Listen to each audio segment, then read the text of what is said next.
Hi there. Welcome to Apple World on the folks in this film. I like the entire reason of this. Yes, it's a smidgen of a change around a complete energy change. One more informer has approached expressing that Diddy comes attacked her when she was 17 years of age now. The informer is saying that she was ganged attacked by a numerous group including Diddy. This is a photograph of her sitting in his lap. Okay. So it seems as though Cassie is getting increasingly bold with regards to her circumstance with Diddy since she just emerged to openly proclaim her help for different casualties who have documented claims against him. A fourth lady, as of late, emerged to follow another claim guaranteeing that Diddy and two of his partners purportedly has helped her when she was a minor while Cassie is remaining standing for all, and it seems as though she isn't frightened of her NDA at you all. It appears as though things are going to get truly muddled among her and Diddy, so you all better prepare to plunge into his insane wreck. So it seems to be there's another partnership of ladies ascending against Diddy, and Cassie is right at the front of the charge.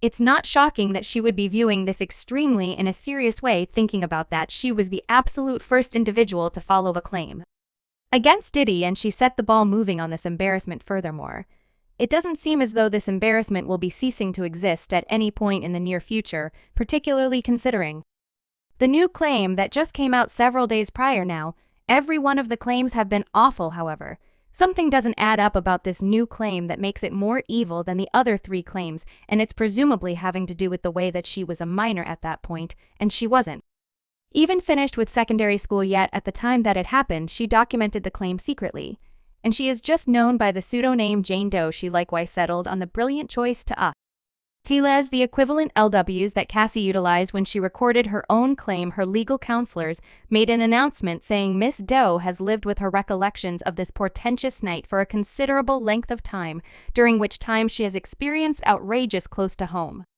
trouble that has influenced practically every part of her life and individual connections. Given the daring ladies who have approached Mr. Combs and Mr. Pierre and the ongoing weeks, Miss Doe is doing likewise now that the supposed occurrence occurred in 2003, and as per the legal counselors in November 20,203. Mr. read about a claim recorded against Mr. Stops by Cassandra Venter, otherwise known as Cassie. Miss Venter's suit portrayed 10 years of actual sexual and mental stomach muscle, most setting off for Miss Doe, who was learning about Miss Ventura's charges against S.A'd and being compelled to have closeness with different men despite her desire to the contrary. It proceeded with Miss Doe clearly comprehending that she also had been a survivor of S.A'd, and that Mr. Cole's conduct in driving ladies into non-consensual closeness was not a separate occurrence or one of a kind just to Miss Venture. Only days after the fact, Miss Doe read about a case recorded against Mr. Pierre. The suit affirmed that Mr. Pierre utilized his important influential place at Awful Kid to prepare NDA, his previous collaborator, seeing two different ladies courageously stand in opposition to Mr. Combs and Mr. Pierre.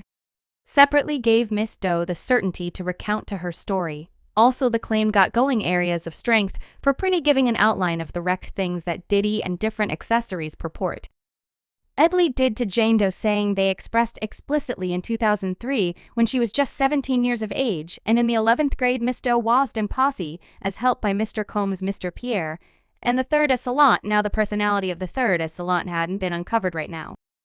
Yet the court reports guaranteed that the core records will be refreshed with the name of the third S.A'd pretty soon, and something lets me know that the third S.A'd is really another big-name superstar that is the reason it hasn't been uncovered presently. Listen, I simply realized that there will be a great deal of crazy disorder on the roads when the third S.A'd is at long last uncovered, and my meddling self can sort of stand by uncovering them generally. Okay, so back to the claim. As indicated by the court record, Jane Doe was just 17 when the occurrence happened. She and her companions had been at a bar when Harvey Pierre, the previous leader of Terrible Kid Records, approached her and attempted to get her to display his situation in front of her and discuss how he knew Diddy and yakety yak. The claim said that on the night being referred to, Miss Doe was with companions in a parlor when she was drawn nearer by the man she later educated, Mr. Pierre. Mr. Pierre was with his own companions, including the third ascent Mr. Pierre and the third S.A'd, and their companions were wearing suits. Mr. Pierre more than once commended Miss Doe's appearance, saying that she was hot, among other things. He then, at that point, started discussing his self-depicted dearest companion and sibling, Mr. Combs explicitly and Mr. Pierre ceaselessly expressed that Mr. Combs would adore to meet Miss Doe. Mr. Pierre even called Mr. Combs and put Miss Doe at risk. Mr. Combs advised Miss Doe that he couldn't want anything more than to meet her and that she ought to go with Mr. Pierre to New York City on a personal luxury plane. The records then talked about how they flew Jane Doe from Michigan to New York in a personal luxury plane, and well, things turned out badly. The claim proceeded to say that Mr. Pierre third as salient, and another nobleman then, at that point, accompanied the high schooler to a personal luxury plane, which flew them to Teterboro, New Jersey. There were SUVs anticipating the gathering at Teterboro, and the four of them were headed to Daddy's home recording studio, a studio broadly possessed and worked by Mr. Combs and a terrible kid. While at the studio, Mr. Combs and his partners, including Mr. Worf, handled Miss Doe with substances as the night wore on the 17-year-old. Miss Doe turned out to be increasingly intoxicated, ultimately to the point that she could never have agreed to having closeness with anybody, considerably less somebody 2 times her age. Okay, currently we should discuss the course of events of this since it makes it more crazy. See, at the time Diddy was 34, so that implies that it happened at some point around 2003, like I said before now. Diddy and Cassie got together in 2007, which implies that Diddy was supposedly out here seeing people for a very long time, supposedly, however, stand by it. Deteriorates than that you see after Cassie's claim dropped 2 different ladies emerged to fall claims, and the 2 of them guaranteed that Diddy purportedly ESS them back in the night 90s, which one of the ladies guaranteed that it occur. Read in 1991, which implies that Diddy has supposedly been pulling off this way of behaving for around 30 years supposedly. That simply makes it much more stunning, and that is another motivation behind why this claim is getting exceptionally frightful on the grounds that the timetable is super wrecked. It goes on while at the studio. Miss Doe was S.A'd by Mr. Combs, the third astounding, and Mr. Pierre in a specific order. While Mr. Combs was trying Miss Doe, he whined that he was unable to get off, except if she squeezed his areolas as hard as she could. Mr. Combs then, at that point, watched on as a third S.A'd who Miss Doe had not even acknowledged had started as a Miss Doe as she advised him to stop, after the third S.A'd was done. Mr. Pierre proceeded, and afterward constrained her to give him oral activity, during which Miss Doe was gagging and attempting to inhale the claim. He likewise said Mr. Pierre got done, and he let Miss Doe in the restroom. Miss Doe fell into the fetal position and lay on the floor. Her privates were in torment at last after a time frame. Miss Doe recaptured her direction anyway. She could scarcely stand up and must be assisted with leaving the structure and back into the vehicle. She was returned to an air terminal and flown back to Michigan anyway. She has an extremely restricted memory of her vehicle home and was just in her vehicle at some point promptly in the first part of the day. The claim is simply shouting warnings, uncovering that Cassie assumed a substantially bigger part in aiding different casualties than at first accepted when Cassie and Diddy dumped a bomb about privately addressing any outstanding issues. Fans rushed to talk, guaranteeing it was an enormous money snatch on her and that she was exclusively after the cash. You know, the typical stuff they put on ladies. There were people frustrated that Cassie didn't stay consistent and take the case to preliminary.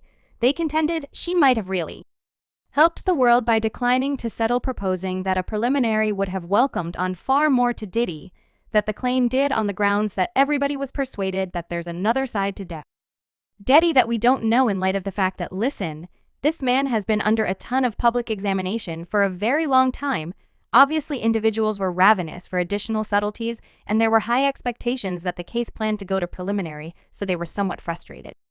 When Cassie picked to settle with Diddy, furious meddling fans began to twirl the story around Cassie, discussing how she was being egotistical and just thought often about herself, and that she wasn't doing her part to urge different casualties to make some noise and everything. Well, it's enough, since it turns out Cassie's move ignited a chain response. As a matter of fact, her claim has had more effect than even Cassie herself might have longed for, on the grounds that she gave different casualties the boldness to shout out and get some equity for them LAs, since she documented her claim not 1, not 2, however 4 different ladies have moved forward to record claims of their own. 3 were recorded against D, while the 4th was designated at Harvey Pierre. Gracious. And could we at any point kindly discussion about the way that Harvey Pierre has forever been hit with the S.A'd charges?